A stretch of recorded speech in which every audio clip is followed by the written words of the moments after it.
É importante destacar a importância da Lei das Cotas para a nossa comunidade preta. A partir deste momento, nós começamos a ser visibilizados dentro das universidades e temos a oportunidade de desenvolver um trabalho mostrando que somos capazes de produzir e de aprender na mesma proporção que toda a comunidade brasileira. Assim temos hoje Vanessa Machado, doutora Vanessa Machado, conversando conosco em sua obra sobre a importância da Lei das Cotas. Olá, pessoal, tudo bem? Meu nome é Vanessa Machado, fui convidada pelo pessoal da Compir para falar um pouquinho sobre o meu trabalho, o lançamento do meu livro Lei de Cotas no Ensino Superior e Racismo Institucional. Antes de mais nada, eu gostaria de agradecer muito pelo convite e essa oportunidade de lançar o meu livro aqui na cidade de Uberaba. Quero agradecer à equipe do Compir, que é o Conselho Municipal de Políticas de Promoção da Igualdade Racial aqui da cidade, pela receptividade que teve a esse meu trabalho. E destaco aqui especialmente o agradecimento à presidente Maria Abadia Vieira, que tão gentilmente me convidou para falar um pouquinho dessa obra na semana agora do 13 de maio. Eu vou iniciar fazendo uma breve apresentação pessoal, que eu acho que explica um pouquinho sobre esse meu caminho e esse meu lugar de pensar e falar sobre cotas raciais. Meu nome, como eu disse, é Vanessa Machado e eu sou uberabense. Sou filha de Jane Basílio e de Marcelo Machado, que são pessoas que historicamente têm trabalhado com a política de igualdade racial aqui na cidade. A família Basílio é uma família já conhecida e reconhecida aqui na cidade por essa atuação relacionada à temática racial. E eu sou nada mais, nada menos do que fruto dessas pessoas que já há anos lutam por essas questões raciais aqui em Uberaba. Então, falar sobre essa questão racial faz parte de quem eu sou, de como eu cresci e desde a minha infância tratar de raça, racismo e de política é uma coisa bastante comum e recorrente. Em 2009, eu migrei para Brasília, me mudei para Brasília com o intuito de estudar na Universidade de Brasília. Fui fazer um cursinho pré-vestibular com a intenção e o desejo muito grande de ser aprovada naquela universidade que é nacionalmente conhecida pela qualidade do ensino que oferece aos seus estudantes. Depois de passar um semestre fazendo esse cursinho pré-vestibular, eu fui aprovada por meio de cotas raciais para ingressar na Universidade de Brasília no curso de Ciência Política. Foi uma experiência incrível que me abriu portas que eu jamais teria acesso se não fosse por meio da universidade pública e gratuita no país. Eu participei de várias iniciativas dentro da universidade, mas, por incrível que pareça, mesmo a temática racial sendo tão presente na minha vida e mesmo a Universidade de Brasília tendo sido a primeira universidade federal a implementar cotas raciais no Brasil, a temática racial praticamente não apareceu ao longo da minha graduação. E foi no final da minha graduação que eu estive no CCN, que é o Centro de Convivência Negra da Universidade de Brasília, um espaço de acolhimento para os estudantes negros, de aquilombamento de discentes e docentes dentro da Universidade de Brasília. E eu perguntei o que eles estavam fazendo, como eles estavam agindo, quais pesquisas eles estavam conduzindo que eu gostaria de colaborar. E foi lá no CCN que eu conheci um professor muito querido, que me auxiliou e abriu vários caminhos e portas para mim nos estudos sobre relações raciais. Professor conhecido também pela militância negra do Movimento Negro Paulista, Ivair dos Santos. A partir das indicações do professor Ivair, eu soube que dentro da própria universidade haviam professores negros que estavam oferecendo um curso preparatório para pós-graduação. Então, me inscrevi nesse curso e fui preparada para ingressar no mestrado. Eu consegui ser aprovada no mestrado em Sociologia, então sou mestre em Sociologia também, e atualmente estou estudando no doutorado da Sociologia por cotas para negros, tanto na graduação quanto na pós-graduação. Então, eu fui beneficiária dessa política de cotas raciais. Foi no mestrado que eu desenvolvi o trabalho, a dissertação, o trabalho final do mestrado, que deu origem a esse livro, que é o que eu vou apresentar para vocês aqui hoje. Então, eu acho que é sempre bom falar um pouco da nossa trajetória, porque ela reflete e muito as escolhas que a gente faz dentro da academia. O que a gente escolhe estudar dentro da academia tem a ver com a nossa própria história, em geral, tem a ver com a nossa própria história de vida. E, para mim, ter escolhido estudar cotas, estudar a Lei Federal de Cotas, significava entender um pouco sobre como essa política, que abriu oportunidades incríveis para mim, como ela foi formulada, como ela foi criada. Enfim, eu gostaria de dar um pouco esse contexto para vocês entenderem quem sou eu e como eu escolhi esses caminhos. A dissertação, que é esse trabalho final do mestrado, que deu origem ao livro, ela foi defendida em 2017. E, em 2020, esse livro foi lançado. Ele foi produzido no contexto do mestrado no Departamento de Sociologia da Universidade de Brasília, orientado pelo professor Joásio Bernardino, que é um professor também bastante engajado nessas questões de discussões raciais, de ações afirmativas dentro da Universidade de Brasília. E aqui eu deixo o meu agradecimento para ele também. Eu desejava muito que essa pesquisa ultrapassasse os muros da universidade, não ficasse só enclausurada dentro da universidade. E, por isso, eu fiz com que essa dissertação se transformasse em livro, para que tivesse mais acessível para o público em geral. O meu objetivo com esse trabalho foi de investigar todo o percurso legislativo que a Lei 12.711 percorreu para exigir, conforme está vigente hoje. Então, eu fiz um trabalho de levantar todos os projetos de lei que estiveram relacionados com essa lei, todos os pareceres, os relatórios. Eu recontei mesmo a trajetória legislativa ao longo dos 13 anos que essa matéria tramitou no Congresso Nacional, explicando os conflitos, as divergências, os acordos que foram estabelecidos para que essa lei existisse conforme ela existe hoje. Eu também fiz um trabalho de analisar todas as audiências públicas que ocorreram nesse período. Então, foram no total 7 audiências públicas que ocorreram, tanto na Câmara dos Deputados quanto no Senado Federal. Eu li as notas taquigráficas dessas audiências e fiz a análise de conteúdo, identificando nos discursos que apareciam quais eram os argumentos mais recorrentes e o que estava em questão na tramitação e na discussão dessa lei. Bom, nesse caminho todo, uma questão que me intrigava profundamente era o fato de que as ações afirmativas, nesse formato de cotas raciais, sempre tinha sido discutida por uma perspectiva de reparação histórica, de reparação política para pessoas negras no país. A temática racial sempre esteve muito presente nessas discussões sobre as ações afirmativas, pelo menos desde meados da década de 90. Então, a formulação final da lei federal me intrigava muito, porque eu não sei se todo mundo tem conhecimento, mas a lei prevê que 50% das cotas para as universidades devem ser para egressos de escolas públicas. Desses 50%, a metade deve ser para estudantes com renda até 1,5 salário mínimo, e desses deve-se separar a porcentagem de pretos, pardos e indígenas de acordo com os dados do IBGE. Então, as cotas raciais, elas passaram a se tornar uma subcota dentro do que convencionou-se chamar de cotas sociais.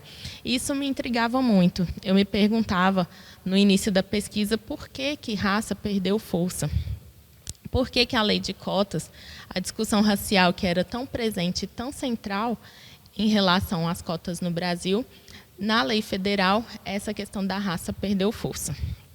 Bom, eu tenho minhas críticas e as minhas considerações que eu vou abordar ao longo da minha fala aqui, mas, antes de mais nada, um ponto de partida essencial é explicar que essa lei federal, que obriga as universidades e os institutos federais a terem um padrão mais inclusivo na seleção e democratiza o acesso ao ensino superior, ela é fundamental.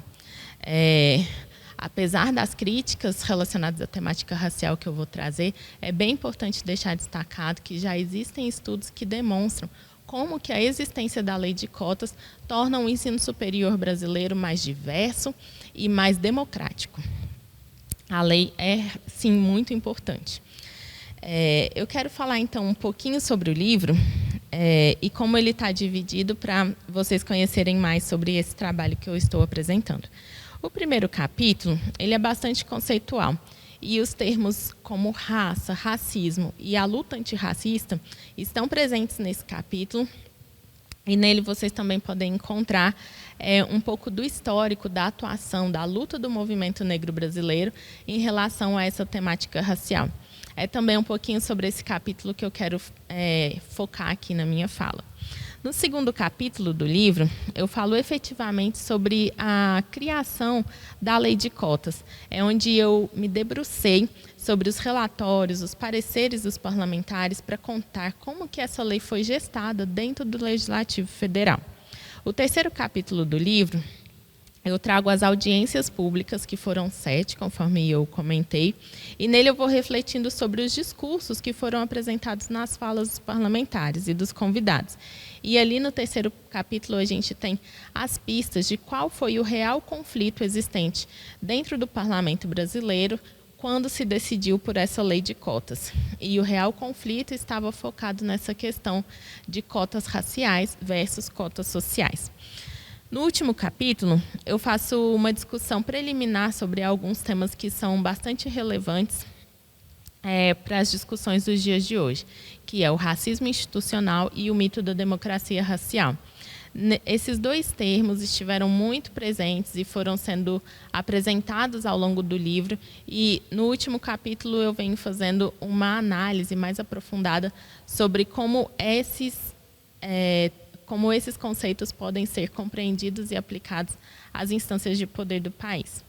Enfim, se fosse para fazer um resumo bem abrangente, eu falaria que o livro trata sobre isso, é mais ou menos essa história que a gente está contando nesse livro. E para aprofundar um pouquinho mais sobre essa discussão, eu queria falar um pouco melhor sobre o primeiro capítulo, refletindo, então, sobre esse histórico de formação das ações afirmativas, de construção dessas políticas de ações afirmativas no país. O primeiro tópico que eu queria trazer diz respeito à importância do movimento negro na proposição de alternativas políticas que permitissem maior inclusão da população negra brasileira. Uma das áreas mais relevantes de engajamento do movimento negro é justamente a área educacional.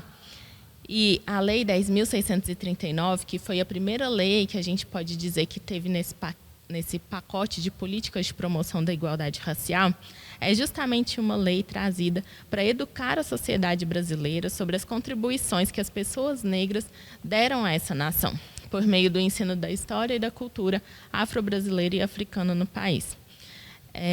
Foi a partir do início dos anos 2000 que passaram a existir as políticas de promoção da igualdade racial. Mas a gente não pode esquecer que, muito antes disso, muitas pessoas já lutavam, estavam engajadas pela transformação social desse país. Então, eu poderia voltar ali no período de pós-abolição e falar da imprensa negra na década de 1920, ou eu poderia falar do teatro experimental do negro na década de 1950. Mas eu escolhi falar aqui para vocês, para ser mais sucinta, a partir de 1995, quando a gente teve um marco histórico muito importante, que foi a Marcha Zumbi dos Palmares, em Brasília. Uma mobilização imensa que levou muitos militantes negros de todo o país para Brasília para reivindicar o direito da população negra brasileira. E foi após essa grandiosa manifestação que o governo federal passou a admitir oficialmente que o Brasil é um país racista. E essa situação só seria revertida se o Estado atuasse ativamente para fazer políticas antirracistas. Nessa mesma época, foi criado o Grupo de Trabalho Interministerial de Políticas de Valorização da População Negra. E nos documentos oficiais produzidos por esse grupo, as ações afirmativas já eram uma política indicada para maior inclusão social de pessoas negras. Foi a partir, então, do início dos anos 2000 que o Brasil também se comprometeu internacionalmente com a promoção de políticas de ações afirmativas. Em 2001, ocorreu a Conferência de Durban, que foi a conferência da ONU contra o racismo, a discriminação racial, a xenofobia e formas correlatas de intolerância. E nessa conferência, o Brasil teve um papel bastante protagonista, inclusive assumindo a relatoria do documento oficial deste evento. Uma mulher negra, a doutora Edna Roland, foi a relatora das propostas da conferência.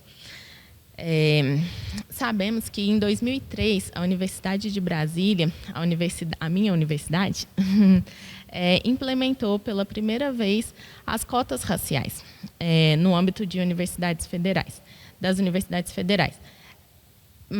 Também nesse período, as universidades estaduais começaram a ter os seus próprios mecanismos de ações afirmativas. Essa primeira década dos anos 2000 foi uma década importantíssima nas discussões sobre ações afirmativas no país, uma vez que a implementação começou a ocorrer e também nesse período as avaliações começaram a acontecer para se saber a efetividade desse tipo de política.